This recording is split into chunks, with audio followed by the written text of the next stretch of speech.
Hello, my name is Stephen Taylor, and this is the game we have made in a collaboration project with game design and animation students. And our game is called Boris in the Cave. Now, the inspiration behind our game was a Greek mythos which was called the Allegory of the Cave, which was based on people believing in shadows and not knowing until they escape the cave. So our kind of inspiration was led to do with shadows and bringing objects of items that are further in the game.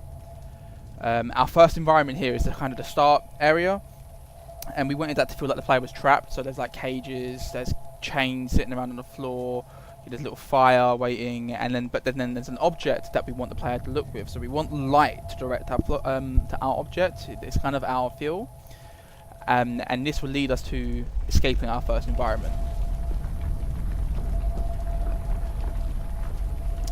So the cave system was with multiple blocks joined together and then crafted and rotated in a way that gives us the feel of an entrapped cave, which has worked very nicely.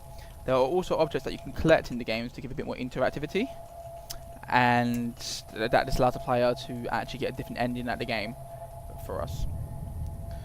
So one issue that we actually did run into is that the wisp we're actually like following, it was actually a lot closer, so you couldn't really see in front of you. So we kind of decreased the range that that you follow it, and we also split up the path so you can kind of give an indication of where you need to go. Because at first we didn't really have you would walk around and you get lost. So we wanted to give an indication. So we decided light was our big factor on that. So blue crystals are kind of the follow point of where you need to go.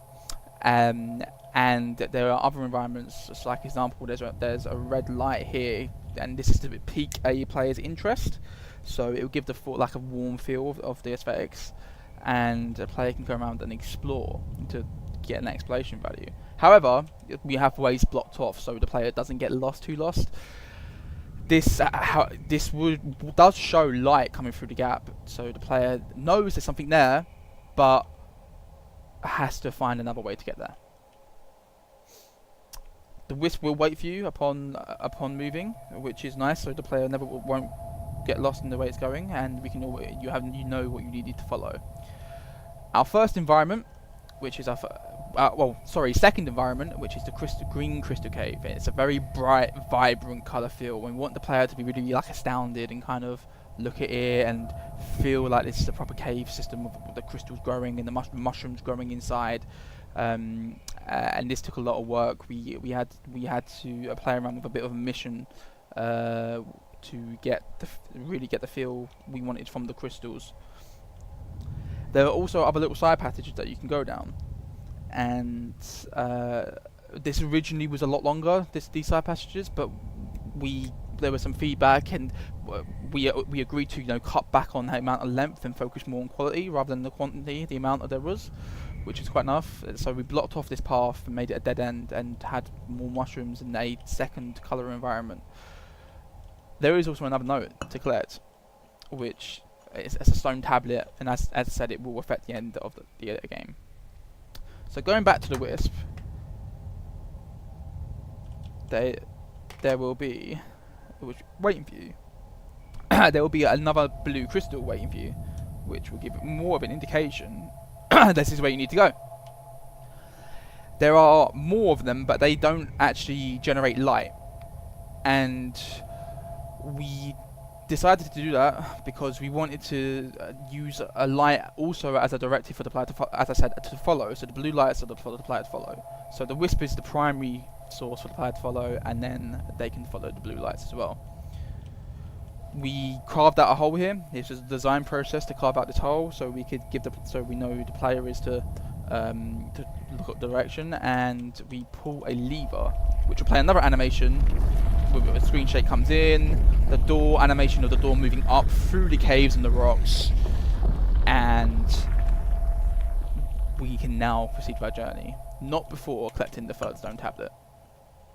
Now, the blue crystals I was talking about earlier, the light has now been generated on, and this hopefully will give the indication to the player to go back and follow him through. However, an opening has opened up, which will lead to another third coloured environment, which will give more of the indication, okay, you found the secret area to walk back through, and there's a shortcut that opens up back to the cave. Now the last fourth coloured main environment for this cave system is more of a unique galaxy-esque type feel. Crystals are more unique and have these different colours mixing, and that's because we wanted this place to be a bit more alien-esque. Like, we wanted it to have more of a different feel, rather than the standard solid colour, because our portal system, pedal system, is here. And now this is for the player to advance through the level. The player can interact with this object that's falling off the ceiling from that has dropped into the hole, and our wisp will activate. We then tint a material tint has changed, and the material is changing on this object, and our portal system is activated. As you can hear by the sound as well, it's emulating, it's pulsing to say it's ready. We then have a teleport system that takes us through. That teleport system originally was difficult. We struggle to have the camera facing forwards when you drop into the teleport from a horizontal to a vertical plane. But through some scripting, we managed to do it, and we also decided to cover up the rest of the cave because you could look straight out and see a black environment from inside the cave, which we wanted the player not to see. However, once they are in the portal, we see a new environmental area, and this is like a very looks like a very open area, very unique. Flying, there's a lot of rocks and the big mountains and rock systems. A nice bridge that leads over, and then we also have the design process of having a dark bridge section over into going into more of a light area, and that kind of signifies a environmental change from the cave system to our island. But we don't forget about light. So light is emulating, little bits of light are emulating off these mushrooms, and it's the same concept. It's leading the player up the pathway into see the final area. So we're in the final area, and this is just an area for the player to look around and really see the environment, looking out of just in the far distance, and in other islands there are the glowing lights in the sky that move around, and then we have there's these trees, and then they're not standard trees. They're a bit, as I said, alien-esque before. They're different, so you're in a totally different place to make the player feel like curious. The vegetation as well is all different coloured. There's a colour theme here, so it's kind of there's like a sand red desert-esque feel, but more in a mountainous area. And then we come to the ruins. Now the ruins plays an animation, and this animation will be the final core aspect of our game.